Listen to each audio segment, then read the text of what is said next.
Hi, I'm going to show you how to do the row of garter stitches in between the dropped stitch section of this scarf. Now for each row of this scarf, we're skipping the first peg in the row.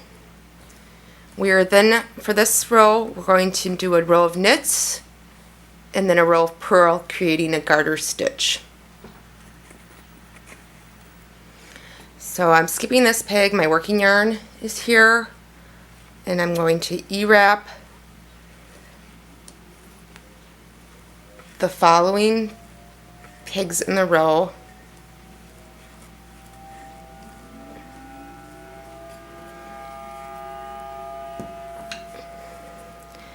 And then bringing the bottom over the top.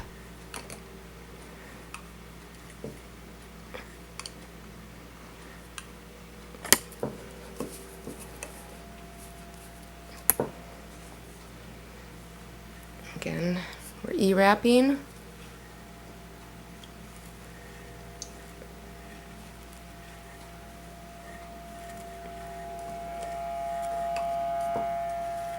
And we're not going to work the last peg yet. We're E-wrapping the rest of the pegs in the row. We're working on 14 pegs. This is a 1/2 inch gauge loom. Any 1/2 inch gauge loom for this scarf would work. This one's from Cindy Wood. They make several. You need to have at least 14 pegs for this particular scarf. You can use more or less depending on how wide you want your scarf to be. The last peg, I am not going to E-wrap, but I'm going to take from the back up to the front and do a U-wrap, or sometimes it's referred to as a half stitch. And this is going to make us ready to begin the next row of purls. And then each peg following, we're not doing anything else to that peg. We're going to be simply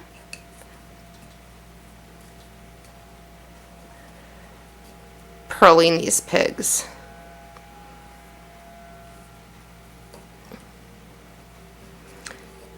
And bringing the working yarn from the bottom up through the top, taking the existing loop off and placing the new loop back onto the loom. And that's how you do the purl stitch. And the combination of a knit and a purl, a row of knit and purl, creates a garter stitch.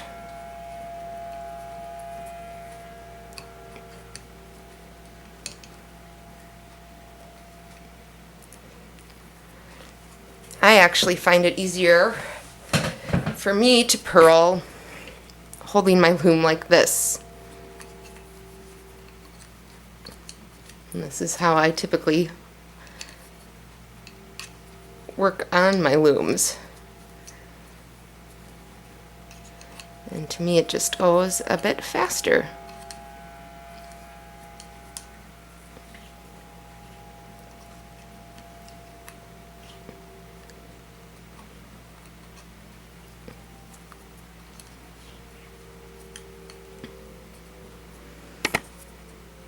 But either way, you get the same result.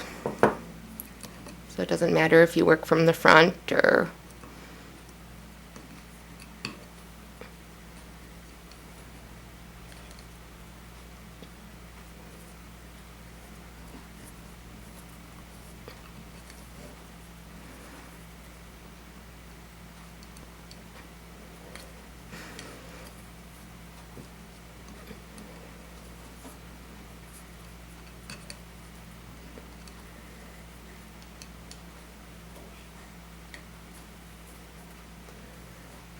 we're back to the beginning of our row. Oops. I'm going to purl this peg, and now I find to keep the edges more clean and even on the ends of purl rows, I do an E-wrap stitch instead of a U or half stitch. And then you knit that over, and then you're beginning to work your second or your third row, which in this scarf is the elongated knit stitch. You could also just keep going back doing the knit and purl, and you'd have a very pretty garter stitch scarf.